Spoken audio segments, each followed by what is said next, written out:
You're tuned in to the Changwoner, the social media podcast for Changwon City, South Korea, with your hosts, Scott and Dee. Welcome to this episode of the Changwoner Podcast. The Changwoner Podcast. You started out before. I don't want to sound racist like Matt Damon.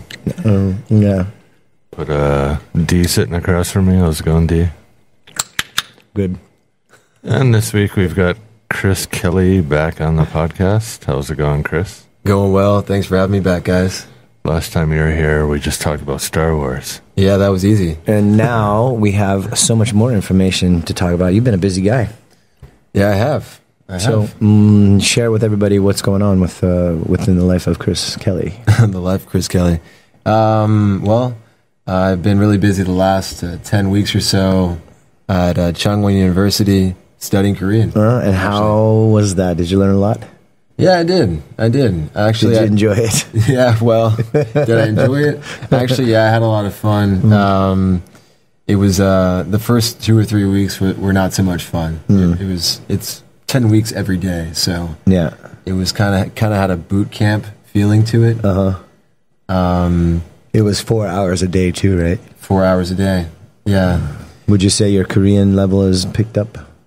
Yeah, I'd say it kind of feels like it came full circle because I've been here for 4 years now, and I've been studying by myself, and there's a local class behind O'Brien's every Tuesday night. I went there for 2 years, the first 2 years I was here. Yeah, the volunteer Korean. Yeah, that's where I met my wife. Yeah, I remember. Yeah. So That's the only reason you went there. Yeah, pretty much pick up chicks. You got married and never, Yeah, I got married and I never went back. I haven't seen you at the class. Yeah. Probably the best way to learn Korean. Get married. Yeah. Yeah, no. Maybe for some people, my wife.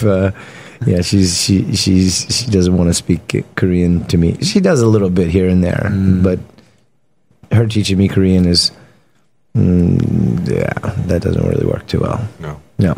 Yeah. Well, I guess when you're in a relationship, you want to speak the language you're most comfortable with.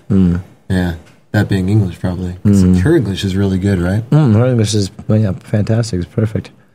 But anyway, so the class, and what was the end goal of the class? Well, I want to take the topic, the test for Korean proficiency, and actually, when I joined the university class at Changwon, I had to take a placement test. So if anyone wants to do the class, just be aware that there are 6 different levels, and they will actually test your skills in reading and writing, and then they'll have a short conversation with you. So they did that with me, and I was a strong level 2. For what, speaking or reading, writing? Just in general, because they had to put me in one of the levels. So I actually asked them, can I please do level 3?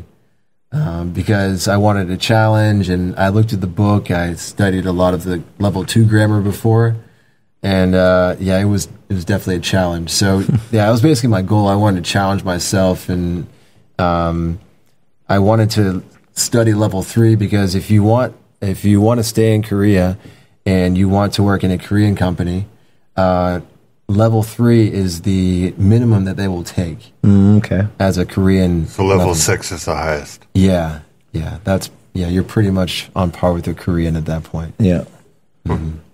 And for people interested that would want to take this course at uni, obviously you had to have some Korean background. So it's not like a course that you just... I don't think so. I want to learn this language and know nothing about. I don't think so. I think you can go in without any knowledge. Start from zero? Yeah. You can? Yeah. It's good to know some. Actually, there was a girl... there's level 1 as well, which is the basics. So it's different classes though, right? Yeah. So you get put into a class based on your level? Yeah. Okay. Exactly. So I was in level 3 class with the same students the whole time. And those same students actually had been together. They had gone through level 1 together and level 2. And then so I joined them at level 3. So you're the Wangta. Yeah. I was the odd one out for sure, and I was very frustrated a lot of times. Because, Really? Where were they from? Oh, they were from many different countries. It's pretty cool. That's why it was kind of fun, even though it was a lot really frustrating. There was a couple of people from China and Vietnam. There's a lot of Vietnamese there. One girl from Taiwan who was here because she had a Korean boyfriend. Mm-hmm. So a lot of people were there because they had a boyfriend or girlfriend here. Yeah, or spouse or something like that. Yeah, and right? they were trying. Well, the spouse thing is different. There's another class that they offer for free. For spouses. That's at the Migrant Center, right? No, actually at the university. At the university. Mm-hmm. They have a free class for... Yeah, for spouses. Mm-hmm.